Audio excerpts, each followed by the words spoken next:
The universe had been quiet for 900 years. Humans and lived in separate corners of the galaxy, trading goods and sharing knowledge but never truly trusting each other. The peace was old and fragile, held together by a treaty signed in blood and desperation after the terrible First Contact War. General Cole believed in that peace more than anyone. She had given 40 years of her life to protecting it. At 63, she was tired but still strong, a woman who had faced down admirals and politicians and won every battle through patience and wisdom. Her hair was pulled back in a simple braid, and her blue eyes still carried the sharpness of a much younger soldier. They were not like humans.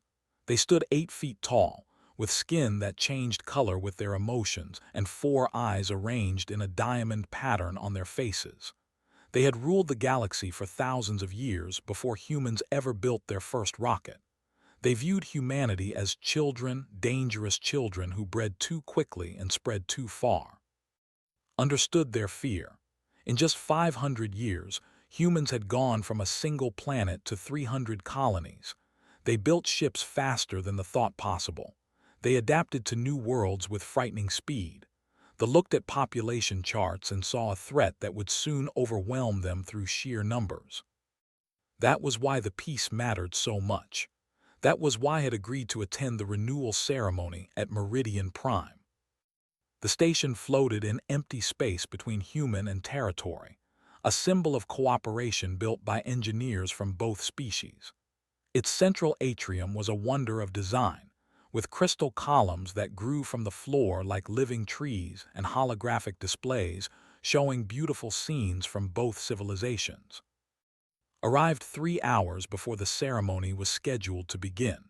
She walked through the atrium slowly, admiring the artwork and remembering all the negotiations that had taken place in this room.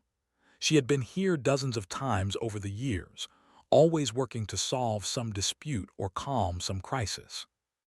Her aide, Lieutenant Daniel Perry, followed a few steps behind. He was young, only 25, with the eager energy of someone who still believed the galaxy could be a good place. Admiral's ship has docked, Daniel reported. He requests the honor of meeting you here in 1 hour. Nodded, tell him I look forward to it. She had known for 15 years. He was cold and calculating, like most military commanders, but she had always found him reasonable. They had worked together to prevent a border war just 3 years ago, spending 6 weeks in intense negotiations until both sides agreed to back down. When entered the atrium, greeted him with a warm smile. He was tall even for his ceremonial robes flowing around him like water. His 4 eyes studied her with an expression she could not read. General Cole, he said through his translator device, you look well. As do you, Admiral, shall we walk? I always think better when I am moving. They strolled through the atrium, discussing the ceremony and the renewal of the treaty. Spoke about her hopes for the next generation, young humans and who had never known war. Listened and nodded but said little. She should have noticed that something was wrong. She should have seen the tension in his movements, the way his eyes kept flickering to the shadows above. But she trusted him. After 15 years, she thought she knew him. That trust killed her. The plasma bolt came from somewhere high in the crystal columns. Did not hear it or see it. One moment she was walking and talking about peace, and the next moment there was fire in her chest and she was falling. She hit the floor hard. Her vision was already fading, darkness creeping in from the edges. She tried to speak, tried to ask why, but no words came out. The last thing she saw was standing over her, his 4 eyes looking down without any emotion at all. The High Council has decided, she heard him say, his voice seeming to come from very far away. Your species has grown too numerous. The treaty ends now. Then there was nothing. The news reached Earth 7 hours later. A young communications officer named Jack was the first to receive it. He read the message 3 times, certain there must be some mistake. Then he began making calls. Within an hour, every major government on Earth knew. Within 2 hours, The news had spread to every human colony. Within 3 hours, the entire species was aware that their greatest peacemaker had been murdered. The response was not what they expected. There was no panic. There were no riots. There was no desperate scrambling for negotiations or surrender. Instead, there was silence. A deep, terrible silence that spread across human space like a wave. Then the silence ended, and something else began. On Earth, old soldiers opened locked boxes that had been passed down through their families for generations. Inside were weapons and uniforms from the First Contact War, carefully preserved for 900 years. On colony worlds, farmers and miners walked away from their jobs and reported to buildings that had stood empty since before their grandparents were born. Inside those buildings, they found everything they needed. On space stations and ships throughout human territory, captains and crews received orders that had been written centuries ago, sealed and waiting for this exact moment. They had forgotten what humans were. They had forgotten the lessons of the First Contact War. They had looked at 900 years of peace and assumed that humanity had become soft and weak. They were about to learn how wrong they were.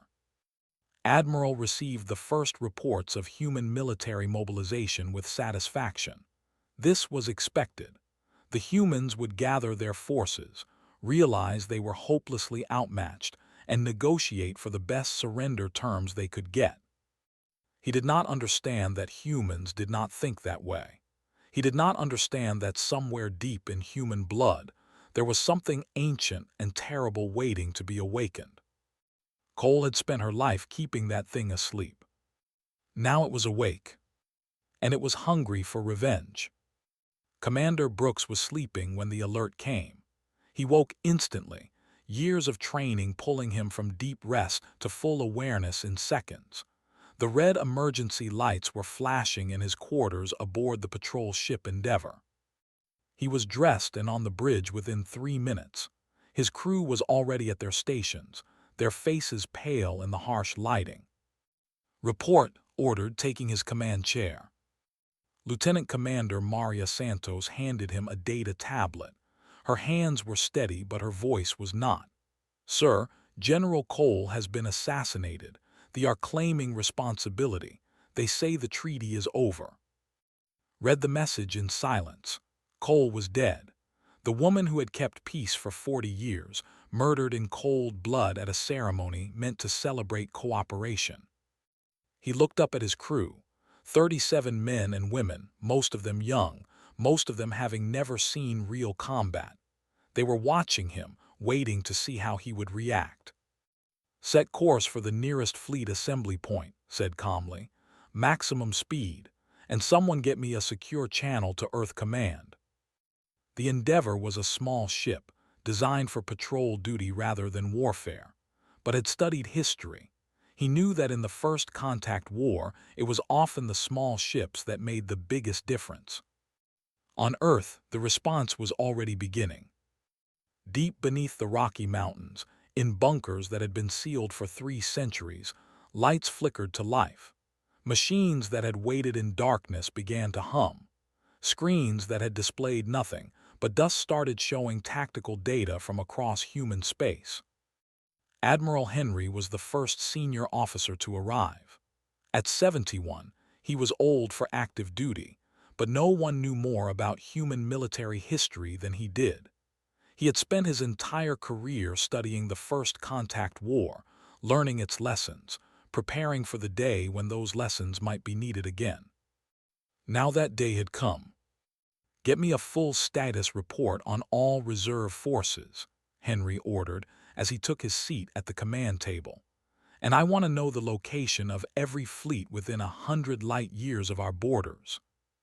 General of the Ground Forces arrived next, followed by Admiral Susan Park of the Home Fleet. Within an hour, every senior military commander in human space was either present or connected by secure communication. "The situation is bad," said, pulling up a holographic display of known fleet movements. "They have already mobilized forces along our entire border. Intelligence suggests they plan to strike our outer colonies within 3 days. They outnumber us significantly, Susan added. Current estimates put their capital ship advantage at approximately 15-1. Henry listened to the reports without interruption. When they were finished, he stood and walked to the display, studying the positions of enemy fleets with a thoughtful expression. "Do you know why I spent 50 years studying the First Contact War?" he asked quietly. No one answered. "Because I knew this day would come. They never accepted the treaty as permanent. They signed it because they were afraid, not because they wanted peace, and fear fades over time." He turned to face his fellow officers. "They have forgotten why they were afraid. They look at our peaceful colonies and our civilian fleets and they see weakness. They do not see what lies beneath." "Sir, with respect, what exactly lies beneath?" asked Captain Lisa Morgan, the youngest officer in the room. Henry smiled, and there was something dangerous in that smile. "Everything. We have been preparing for this war for 900 years. Every colony, every station, every ship has contingency plans and hidden resources. They think they are attacking farmers and merchants. They are about to discover they are attacking soldiers who have been waiting for this moment their entire lives." Across human space, his words were proving true. On the agricultural world of Harvest, a farmer named Robert Mitchell received the news while working in his fields. He put down his tools, walked to his house, and opened a basement door that had been locked since before he was born. Inside he found an armory.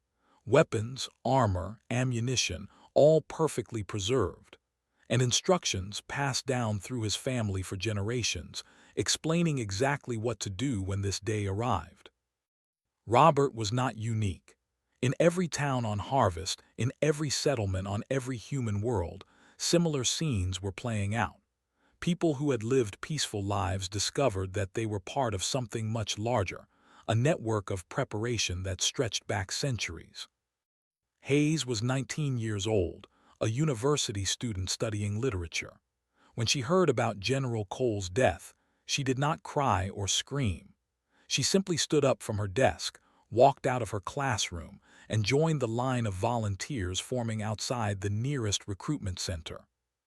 "Name?" the recruitment officer asked. "Hayes." "Any military experience?" "No." "Any reason you want to join?" Thought about the question for a moment. Because they killed her. Because she only wanted peace and they shot her anyway. Because someone needs to make them understand that was a mistake. The officer nodded and handed her a uniform. Similar conversations were happening at recruitment centers across Earth. Young people who had never known war were lining up to fight one. Old people who remembered their grandparents' stories were coming out of retirement to serve again. Ships that had been in storage for centuries powered up their engines. Factories that had produced consumer goods switched to military production overnight. The entire human economy began transforming itself for war with a speed that should have been impossible. Admiral received reports of human mobilization and dismissed them as desperation. Of course, the humans would try to fight. They would fail. He did not understand that human psychology was different from psychology. When faced impossible odds, they calculated the chances of success and made rational decisions. When humans faced impossible odds, they got angry. And angry humans were the most dangerous thing in the galaxy. The first attack fleets were already moving toward human space. They expected easy victories against unprepared civilians. They were about to discover how wrong they were. Fleet commander of the 7th Fleet was confident as his ships approached the human colony of New Portland. His intelligence officers had provided detailed reports. 2 million humans, mostly farmers, one small orbital station, a handful of patrol boats, nothing that could challenge his 12 capital ships. "Begin the approach," ordered from his command throne. "Destroy the orbital station first, then prepare ground troops for landing." His weapons officers carried out the order with professional efficiency. Plasma cannons fired, brilliant green bolts of energy crossing the void between the fleet and the station. The station's shields held for perhaps 10 seconds before collapsing. Then it was just metal and flesh, burning and breaking apart as it fell toward the planet below. Watched the destruction with satisfaction. This was going exactly as planned. Then his tactical officer made a sound of confusion. "Commander, we are detecting weapons fire from the moon." Turned to look at the display. The moon is uninhabited. There is nothing there but rock. "Sir, I am reading multiple launch signatures. Something is shooting at us." The first tungsten slug hits flagship before he could respond. It was not a plasma bolt, not an energy weapon, but a solid piece of metal accelerated to incredible speed by magnetic rails hidden beneath the lunar surface. The slug punched through the flagship's shields as if they did not exist. Shields were designed to dissipate energy weapons, not kinetic projectiles. The slug continued through the hull, through 3 decks of crew quarters, through the main engineering section, and out the other side. Stared at the damage reports in disbelief. How was this possible? The moon had been surveyed. There were no weapons there. More slugs were already on the way. The Hidden fired again and again, their targeting systems identifying ships and calculating firing solutions with mechanical precision. Each slug was a simple piece of metal, but at relativistic speeds, simplicity became devastating. 3 of Capital's ships exploded in the first minute. 4 more were crippled, their engines destroyed, their crews dying. By the time managed to give orders to retreat, only 3 ships remained capable of faster-than-light travel. He died still trying to understand what had happened. A final slug struck his bridge directly, killing everyone inside instantly. The surviving ships fled back to space, carrying tailies of hidden human weapons that appeared from nowhere and struck with unstoppable force. Similar stories were emerging from across the human frontier. At the colony of Harvest, the 3rd attack wing expected to find defenseless civilians. Instead, they found missile silos that had been built into the planet's bedrock, hidden and maintained for 900 years. Thousands of missiles rose from the ground when they entered orbit, overwhelming their point defense systems through sheer numbers. At the mining station of Rockfall, 8,000 human workers revealed that their mining lasers could be reconfigured into weapons within hours. The 2 cruisers sent to capture the station never reported back. But the true shock came at Gateway Station. Gateway was the largest human structure in the border region, a massive construction that had served as the main trading hub between the 2 species for centuries. Admiral personally planned the attack, sending the Grand Fleet to crush it.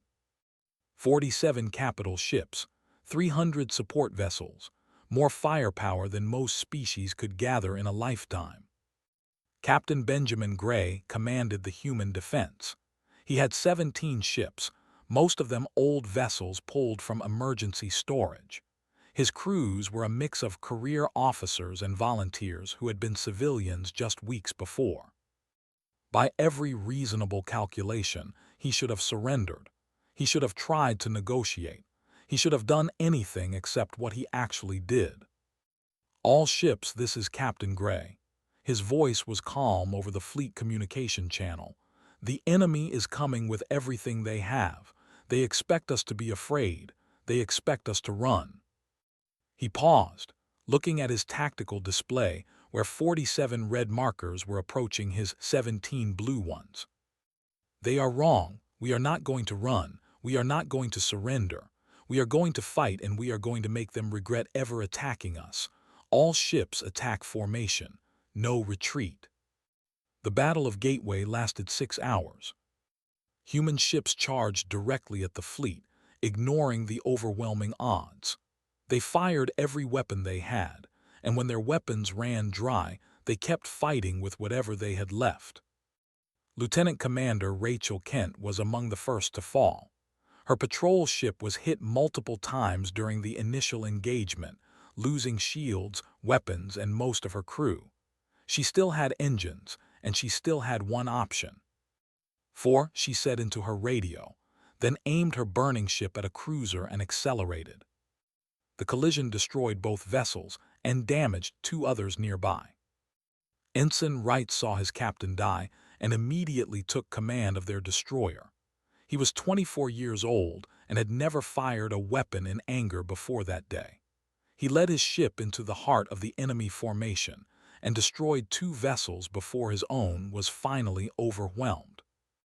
Lieutenant Amy Foster was supposed to be in engineering, but when the weapons crew was killed, she climbed into a gun turret and kept firing. She did not stop even when the ship around her was breaking apart. When the battle finally ended, 11 human ships were destroyed or crippled, but 23 capital ships were dead, including the fleet command vessel. The survivors retreated in chaos, their morale shattered. Admiral received the reports in his war room, reading them again and again as if the words might change. "How is this possible?" one of his advisors asked. "They were outnumbered, they should have lost quickly." Did not answer immediately. He was remembering old stories from the First Contact War, stories he had dismissed as propaganda. Stories of humans who fought until their last breath, who preferred death to surrender, who seemed to grow stronger the more hopeless the situation became. "They do not fight like we do," he finally said. "They do not calculate odds. They do not consider retreat. They simply attack until they win or die." He looked at the tactical display, showing human fleet movements across the border. "We made a terrible mistake. We should never have given them a reason to fight." But it was too late for regret. The war had begun, and humanity was not going to stop until it was finished. 2 years of war had changed everything. The quick victory they expected had become a grinding nightmare. Every prediction their strategists made turned out to be wrong. Every assumption about human weakness proved false. Admiral stood in his command center, studying maps that told a story of failure. When the war began, forces controlled vast stretches of territory beyond the original border. Now, slowly but steadily, humans were pushing them back. "Losses for this month," one of his officers reported. 47 ships destroyed, 12 severely damaged. Ground forces on occupied worlds continue to suffer heavy casualties from resistance activity. Waved his hand for silence. He had heard similar reports every month for 2 years. The numbers changed, but the pattern remained the same. Humanity refused to die. On the occupied world of New Chicago, Sergeant Amy Turner led her resistance squad through the ruins of what had once been a beautiful city. She was 23 years old. Before the war, she had been studying to become a teacher. Now she knew how to kill silently, how to make bombs from household materials, how to disappear into shadows. Her squad moved without speaking, communicating through hand signals they had developed over months of fighting. There were 8 of them, all that remained of an original group of 30. The others had died or been captured, but the survivors had become something far more dangerous than the raw recruits they once were. "Patrol ahead," whispered Jacob, her scout. 8, they are checking buildings on the east side of the street." Amy studied the enemy soldiers through a hole in the wall. They moved carefully, weapons ready, eyes constantly scanning for threats. They had learned to be afraid. Hated night fighting. Their 4 eyes gave them excellent vision in daylight, but humans saw better in darkness. And humans had learned to use that advantage ruthlessly. "Wait until they pass the 3rd building," Amy ordered softly. "Then we hit them." The ambush was over in 30 seconds. No gunfire, just knives and clubs and the brutal efficiency of people who had been fighting for their lives for 2 years. 8 soldiers died without making a sound. "Strip the bodies," Amy said, already moving to the next position. "Weapons, ammunition, food, leave nothing useful." This scene repeated itself across every occupied world. They had expected conquest to end the fighting. Instead, it made things worse. Every world they took became a trap, filled with humans who would rather die than surrender. Their soldiers could not sleep peacefully. Their supply lines were constantly attacked. Their officers were assassinated. The occupation was bleeding them dry. But resistance was only half of humanity's strategy. The other half was the counteroffensive. Admiral Henry had spent 2 years rebuilding the human fleet. Shipyards worked around the clock, producing vessels at a rate that analysts insisted was impossible. Crews trained constantly, learning from every battle, improving every tactic. Now it was time to use what they had built. The target was Prime, the largest shipyard complex in the galaxy. Half of all their warships were constructed there. Destroying it would cripple their ability to replace losses. The problem was that Prime was deep in enemy territory, defended by 60 capital ships, and surrounded by early warning systems that would detect any approaching fleet. Henry had 32 ships. "The odds are not good," said Commander Stephen Hall, his flag captain. "We will lose many people." "I know," Henry replied calmly. "Every person in this fleet knows. They volunteered anyway." He looked at the tactical display showing their planned route through enemy space. "They think they understand us. They think we calculate risk and reward like they do. They are wrong. We do not fight because we expect to win. We fight because it needs to be done." The Battle of Prime began at dawn, local time. Human ships emerged from faster-than-light travel just minutes away from the shipyards, catching the defenders completely by surprise. 60 capital ships scrambled to intercept, but human tactics had evolved far beyond what they expected. Small, fast attack craft darted through the enemy formation, drawing fire and creating confusion. Carriers launched wave after wave of fighters, each pilot knowing they might not return. Lieutenant Sandra Collins led her squadron toward the primary reactor complex. Enemy fire filled space around her, destroying 3 of her pilots in the first seconds. Her own ship took multiple hits, losing weapons and engines, but she kept going. "Squadron, continue the attack," she ordered. "I will clear a path." She aimed her crippled fighter at a defensive platform and accelerated to maximum speed. The collision destroyed the platform and opened a gap in the enemy defenses. Human bombers flew through that gap and delivered their payloads. The reactor complex exploded in a chain reaction that consumed 3 entire shipyard facilities and dozens of partially completed warships. Captain Diana led her cruiser directly into the heart of the formation, drawing fire away from the bombers making their attack runs. Her ship was hit again and again, fires breaking out across multiple decks. She did not retreat. "Keep firing," she ordered her crew. "Make every shot count." Her cruiser destroyed 2 enemy vessels before finally succumbing to the damage. Diana died on her bridge, still giving orders. When the battle ended, 16 human ships remained of the original 32. But the shipyards were gone, reduced to debris and expanding clouds of gas. War production would never recover. Admiral looked at the casualty lists in silence. So many names, so many families that would receive letters telling them their loved ones were gone. "Was it worth it?" Stephen asked quietly. Henry was silent for a long moment. They can no longer replace their ships as fast as they lose them. The war just changed in our favor. He stood and walked to the observation window, looking out at the stars. Cole spent her life preventing war. When war came anyway, she would have wanted us to end it as quickly as possible. That is what we are doing. That is what all these people died for.